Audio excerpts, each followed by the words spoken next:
Friends, welcome to Biology Made Easy. We are discussing enzymes.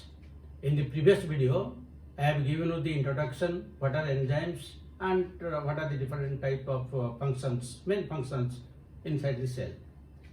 Now in this video, we will discuss the chemistry of enzymes. Chemistry of enzymes. So previously we have discussed that all enzymes are proteins, but there also I have told you there are some exceptions. When I have told you that all enzymes are proteins, but all proteins are not enzymes, some exceptions are there. So what are the exceptions? One example is ribozyme. Ribozyme discovered by Sek. And what is the function of this ribozyme? Usually it removes introns from hnRNA during the splicing.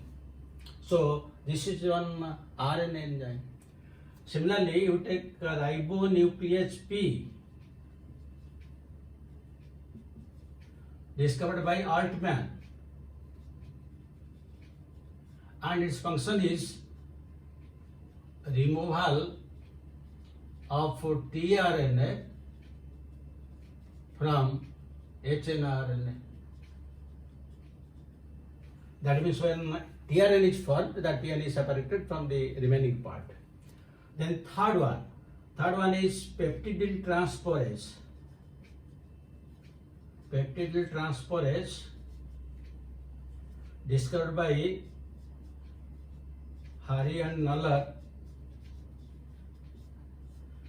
This is 23SR rRNA, present in the bigger unit of the ribosomes, and its function is peptide bond synthesis, peptide bond formation during protein synthesis. So these are three enzymes which are not proteins. They are usually made up of RNA. But besides this, the other enzymes, they are usually proteins. So when enzymes are mostly made up of proteins, then whether they are made up of pure amino acids or something else is added to them so that they become functional. Now both things are possible. There are some enzymes in which only amino acids are there, nothing else, like amylase, protease, lipase. These are some of the enzymes which are made up of pure amino acids, nothing is added to it. But in most of the proteins, in most of the enzymes, there is a protein part and a non-protein part. So the protein part is known as apoenzyme. This is the protein part, and there is a protein part, and the non-protein part is known as cofactor. And when both combine together, it gives rise to a hollow enzyme. So most of the enzymes are hollow enzymes. They have a protein part known as apoenzyme and a non-protein part known as cofactor. Now one thing very important, if this cofactor will be removed by means of dialysis, then this apoenzyme loses its activity. That means the catalytic nature of the enzymes lies in the cofactor. That is the importance of the cofactor. If it will be removed, the enzyme is functionless. These cofactors are again of three types.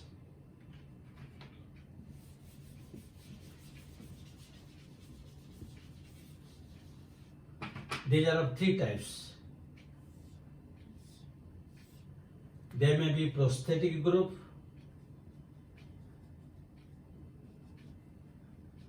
there may be coenzymes, or there may be activators. Activators means metal activators. These are the three types. Now what is the basic difference between them? These two are usually organic, while that is inorganic. In case of prosthetic group and coenzyme, both the organic substance is attached, but again there is one difference. In case of prosthetic group, the cofactor is tightly bound to the apoenzyme so that it is not easily separable. While in case of coenzyme, these are covalently bound, means it is loosely bound. This is the basic difference between prosthetic group and coenzyme, though both are organic. So what are the examples of this prosthetic group? One example you can take, in case of peroxidase and catalase enzyme, there is one heme group. So the heme group is tightly bound to these two peroxidase enzymes that is present in peroxisome, peroxidases and catalases. This is one example. You can take a second example. Second example, in case of succinic dehydrogenase,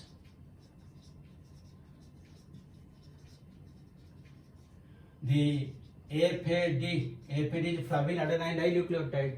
This is tightly bound with that enzyme. So these are the two examples of prosthetic group.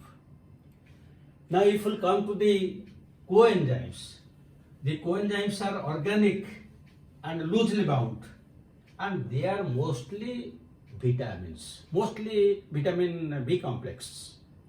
So what are the different vitamin B complexes and how they act as coenzymes? You can write one example. Suppose you can take the case of vitamin B1, and B1 is usually known as thiamine. So in what it acts? It acts as a TPP. This is the vitamin and this is the coenzyme. That means vitamin B1, which is otherwise known as thiamine, functions as a TPP, which is a coenzyme. Similarly, if you take vitamin B2, B2 is known as riboflavin, and it functions as FAD, flavin adenine dinucleotide. Similarly, you can take vitamin B3, this is known as niacin, and it functions in the form of NAD and NADP. Similarly, if you take vitamin B6 is a pyridoxal phosphate,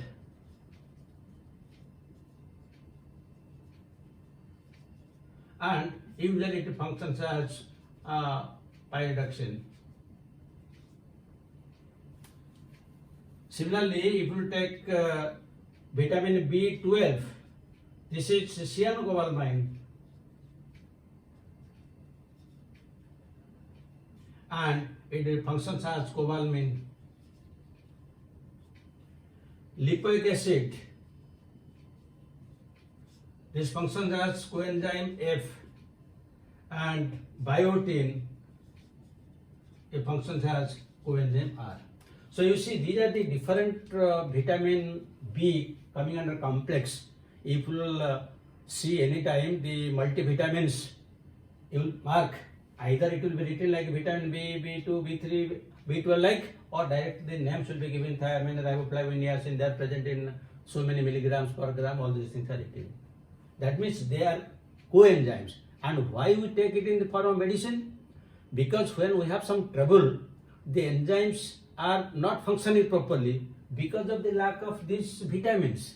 And what is the role of vitamins? They function as coenzymes. So the enzymes become functional, and then the normal activity goes on, and then whatever trouble is there, we are cured. This is the purpose of taking vitamins. They act as coenzymes. So these are known as coenzymes and the different examples. Now if we come to the third category, is metal activators, where inorganic metals will act as activators, so that the enzymes will be very much active. So in this case, we will give some examples of these metal activators. One example you can write magnesium. Magnesium usually activates carboxylase and DNA polymerase. Similarly, if you take manganese, manganese is usually decarboxylase, and ribonucleotide reductase. If you take the zinc, very important from examination point of view, zinc you can write carboxy peptidase, then carbonic anhydrase, then alcoholic dehydrogenase. These are very important from examination point of view. Then if we take the case of iron is usually peroxidase, catalase, then nitrite reductase. Then you take the case of molybdenum. Molybdenum is nitrate reductase. You see here nitrite reductase, and again another example is nitrogenase. These are very important for nitrogen fixation, nitrogen assimilation, and you have to remember it. Then another case you can take copper. Copper is ascorbic acid oxidase, then cytochrome oxidase, then also prostocyanine. This is present during the non-cyclic photophosphorylation. Then another example you can take nickel. Nickel is present in ureates, and chlorine, it is in salivary amylase. So these are some of the important elements which function as activators for the different types of enzymes. So this is all about the different types of the chemistry of enzymes, where we have discussed what is prosthetic group, title bound, organic. Examples I have given. Then coenzymes, organic, vitamin-like substances, loosely bound, and metal activators, they are simply attached, and these are the different examples. Now, from this we can get various types of questions. You can form questions by yourself, but still then I am giving you questions.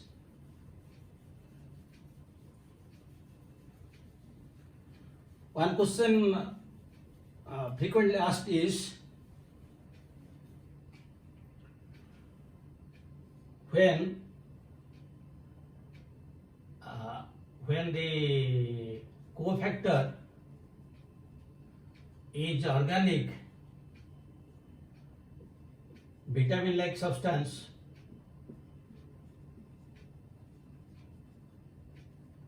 it is known as A choice prosthetic group, B choice coenzyme, C choice activator, D choice all of the above. This question is frequently asked, either for vitamin-like substances, or it may be also asked the cofactor which is tightly bound, which is loosely bound. That can be another question. Then the second question, which mineral element is an activator of carboxy peptidase. Now I have given you the list. So A choice manganese, B choice zinc, C choice copper, D choice iron. Third question you can write, which element is present in nitrite reductase. Nitrate reductase. You can form two questions, but very important from examination point of view. Nitrite reductase. So here you can write molybdenum, then you can write iron, you can write copper, then you can write zinc. So you will be able to answer questions whether you are doing right or wrong in these questions. You write it in the comment box so that I can know how far you have followed all these things. So thank you very much for watching it. Again we will meet in another video. So thank you very much. Have a good day.